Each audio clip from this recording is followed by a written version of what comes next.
नमस्कार। आज हम एक ऐसी पेंटिंग की दुनिया में चलने वाले हैं, एक ऐसी पेंटिंग जो सिर्फ आंखों से देखी नहीं जाती बल्कि दिल से सुनी जाती है।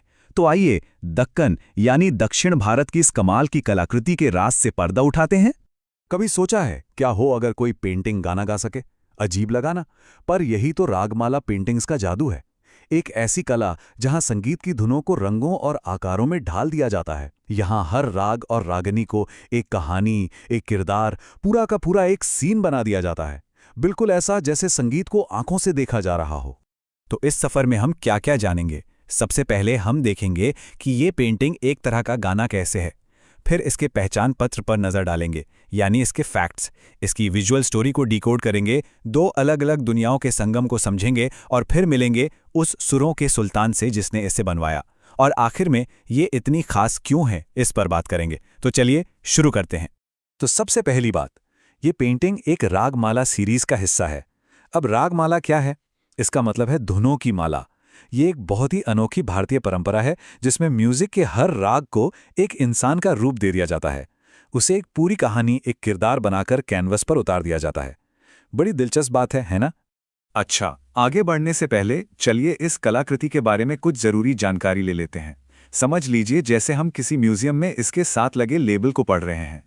तो इसका टाइटल है रागिनी पटमसिका ऑफ राग हिंडोला, यानी हिंडोला राग की संगीतमय पत्नी। इसे बनाया गया था लगभग 1995 के दौरान। कहाँ? बीजापुर में। इसके आर्टिस्ट का नाम अफसोस हमें नहीं पता और मीडियम है कागज पे वाटर कलर। आज ये पेंटिंग नई दिल्ली के नेशनल म्यूजियम में रखी है। ठीक है, अब बेसिक फैक्ट्स तो पता चल गए। अब असली मजा शुरू होता है। चलिए थोड़ा जूम इन करते हैं और पेंटिंग के अंदर की कहानी को और करीब से देखते हैं। आखिर इस तस्वीर में हो क्या रहा है? कौन है ये लोग? बिल्कुल सेंटर में जो नायिका बैठी हैं वही हैं रागिनी, संगीत की आत्मा, और वो वीणा बजा रही हैं। उनके दोनों तरफ उनकी दो सखियां खड़ी हैं जो संगीत में बिल्कुल डूबी हुई लग रही हैं। और उनके कपड़ों पर गौर कीजिए जरा।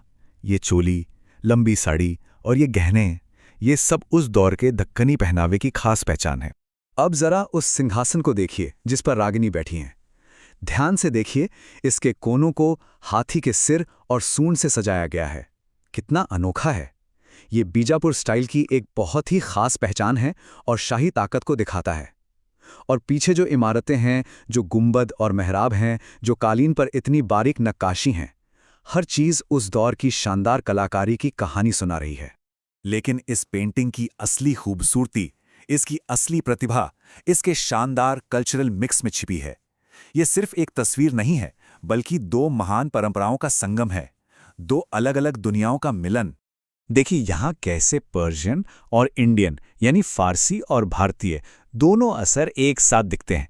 जो गहरे चमकीले रंग हैं, सोने की पत्ती का इस्तेमाल, ये सब फारसी असर है।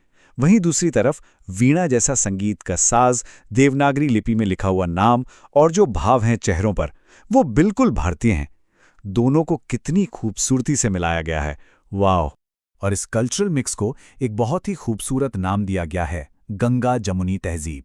बिल्कुल गंगा और जमुना नदियों की तरह, जहां दो संस्कृतियां आकर एक हो जाती हैं। उस दौर में सिर्फ कला में ही नहीं, बल्कि संगीत, भाषा, यहाँ तक कि रहन सहन में भी हिंदू और मुस्लिम परंपराएं एक दूसरे में घुल मिल गई थीं। और ये पेंटिंग उसी खूबसूरत दौर का एक जीता जागता सबूत है। और इसका सबसे बड़ा सबूत वो पेंटिंग के बिल्कुल ऊपर है। देखिए, उस पीली पट्टी पर रागिनी पटमसिका देवनागरी में लिखा है और उसके साथ ही फारसी लिपि में भी लिखा है। एक ही कैनवस पर दो दो लिपियां। ये साफ दिखाता है कि उस वक्त कला भाषाओं और लिपियों की सरहदों से कहीं ऊपर थी। हर अजीम कला के पीछे एक अजीम शख्सियत होती है ना? तो अब सवाल ये उठता है कि इस कमाल की कलाकृति को बनवाया किसने? आखिर इसके पीछे कौन था? चलिए मिलते हैं उस शासक से, उस सुरों के सुल्तान से, जिनकी वजह से ये सब मुमकिन हो पाया। ये थे बीजापुर के सुल्तान इब्राहिम आदिल शाह द्वितीय। ये सिर्फ एक सुल्तान नहीं थे, बल्कि संगीत और कला के बहुत बड़े प्रेमी और संरक्षक थे। उनका जो पर्सनल पैशन था ना कला के लिए, वही इस पूरे आर्टिस्टिक मूवमेंट के पीछे की असली ताकत थी।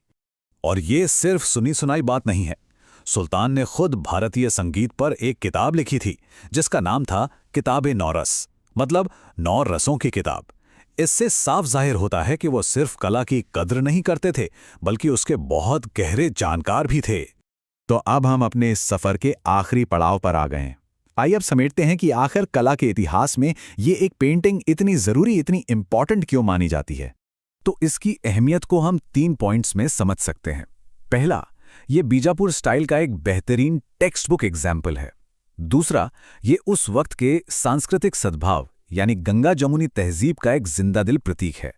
और तीसरा, ये दिखाती है कि जब कोई शासक कला को दिल से सराहता है तो कैसे कैसे ऐसी लाजवाब चीजें वजूद में आती हैं जो सदियों तक याद रखी जाती हैं। तो ये पेंटिंग हमें सिखाती है कि हर कलाकृति अपने अंदर एक कहानी, एक इतिहास और एक पूरी की पूरी संस्कृति समेटे हुए होती है।